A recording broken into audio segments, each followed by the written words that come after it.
And I heard that President Macron said NATO is brain dead. I think that's very insulting to a lot of different forces, including a man that does a very good job in running NATO. No, it has a great purpose, especially with the fact that NATO is becoming much more flexible in terms of what it looks at.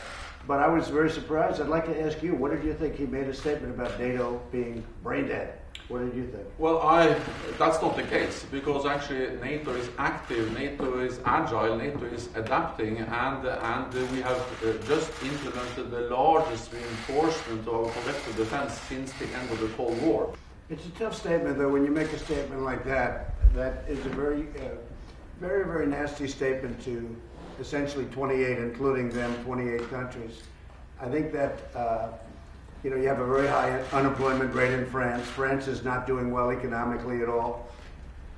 They're starting to tax other people's products, so therefore we go and tax them. It's just taking place right now on technology, and we're doing their wines and everything else. And it's a very tough statement to make when you have such difficulty in France. You look at what's happened with the yellow vests, or you look at what's going on during certain parts of their season. They've had a very rough year.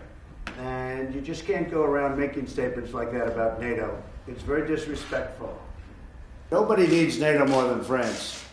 And frankly, the one that benefits really the least is the United States. We benefit the least. We're helping Europe. Europe unites and they go against a common foe.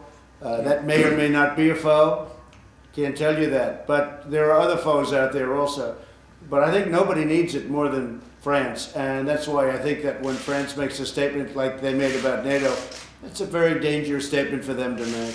Well, look, I'm not in love with those companies, Facebook and Google and all of them, Twitter, although I guess I do pretty well with Twitter on the other side, but I'm not necessarily in love with those companies. But there are companies, they're American companies. I want to tax those companies. They're not going to be taxed by France, so France is going to put a tax on. It was totally out of the blue. He just had the idea.